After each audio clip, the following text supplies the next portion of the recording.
আগে যখন আমি অন্যদের ভিডিও দেখতাম ফেসবুক পেজে অথবা ইউটিউব চ্যানেলে, তখন আমি মনে করতাম আমি যদি একটা পেজ খুলি অথবা একটা ইউটিউব চ্যানেল খুলি তাহলে হয়তো বা আমি একটা দুইটা ভিডিও দিলেই আমি ফেমাস। 2018 সাল থেকে আমি সবার ভিডিও দেখতাম, আমার কাছে ভীষণ ভালো লাগতো। মালয়েশিয়ান ওই যে নিশি আপু, তারপরে আমেরিকান ব্লগার সানজি, ওই আপুটা, বাংলাদেশি মম ইউকে, তারপরে হচ্ছে ওয়াহিদা স্টাইনি ওয়ার্ল্ড, মানে এদের ভিডিওগুলো দেখতাম, আমার কাছে ভীষণ ভালো লাগতো আর এত সুন্দর। আমি না সবসময় যারা ভালো লাগে আমার কাছে তাদের ভিডিওগুলো আমি বেশি সময় নিয়ে দেখতাম, আর একবার না 2-3 বার দেখতাম, আর তাদের দেখেই না আমি কাজগুলো করার মানে ভিতর থেকে একটা আগ্রহ জাগছে। তো এখানে আমি কিন্তু সকালে নাস্তা করতেছি বিছানা গুছানোর পরে, মানে সকালে নাস্তা বানাচ্ছি। এটা হচ্ছে আমার জন্য একটা স্যুপ, মানে আমার না কতদিন ধরে সকালে অত ভারী নাস্তা করতে ইচ্ছা করতেছে। তো এই যে অল্প একটু লুডুস দিয়ে আর 1 প্যাকেট স্যুপ দিয়ে, কাঁচামরিচ, তারপরে কোনো ডিম টিম দেইনি আর তেলও দেইনি। যাদের গ্যাসের প্রবলেম আছে তারা এই স্যুপটা ট্রাই করতে পারেন, ভীষণ মজা, হেলদি একটা স্যুপ। তো আবার টেবিল গুছাতে চলে আসলাম। আর ওই যে বলতেছিলাম এতক্ষণ যারা আগে ব্লগ করতো তখন কিন্তু খুবই কম ব্লগিং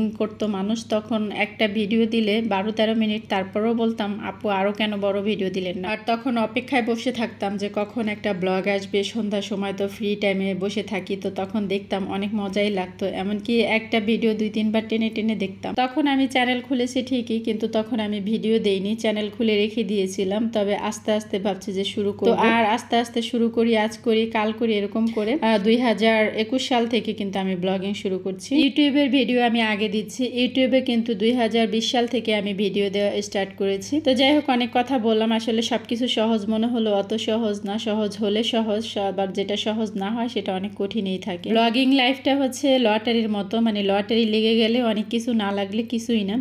তো কথা বলতে বলতে দেখুন আমার রান্নাও কিন্তু হয়ে গেল। এখানে আমি আলু দিয়ে আজকে একটা মাছ রান্না করতেছি, তরকারি ঝোল দিয়ে। এখন আবার চলে আসলাম ঘরটা মুছে নেওয়ার জন্য। আর ঘর মোছা আমার জন্য একটা বিরক্তিকর, মানে ঘরটা যদি মোছা পরিষ্কার থাকে তাহলে মনে হয় অনেক কাজ থেকে অবসর পেলাম। যদিও আমার বাসাটা অনেক ছোট, তত বড় না। আর আমরা আগে যে বাসায় ছিলাম সেই বাসা থেকে ছোট হলো, ভাড়া ওই বাসার থেকে বেশি। কারণ হচ্ছে এই বাসার প্লেসটা অনেক সুন্দর, মানে আশপাশে সবকিছু বাসার পাশে, এর জন্য। তো ঘর মোছা হয়ে গিয়েছে, আর এদিকে দেখি যে আলুটা সিদ্ধ হয়ে গিয়েছে তরকারি। তো এখন হচ্ছে আমি এর ভিতরে মাছগুলো দিয়ে দিলাম, মাছগুলো দিয়ে এখন আমি টমেটোটাও দিয়ে দিলাম। এই মাছটা আমার কাছে ভীষণ ভালো লাগে, তবে আমার হাজবেন্ড তত একটা পছন্দ করে না, এর জন্য এই মাছটা প্রায় 1 মাসের উপরে হয়েছে এনেছে, তবে আমি রান্না করতে পারতেছি না। তার জন্য আজকে আমার কাছে মনে হলো এই মাছটাই রান্না করব, অন্য কিছু আর রান্না করব না। তো আমার হাজবেন্ড খেলে খাবে, না খেলেও কিছু করার নেই, একটা ডিম ভেজে দিতে হবে তাকে। তো সবাই ভালো থাকেন, আল্লাহ হাফেজ।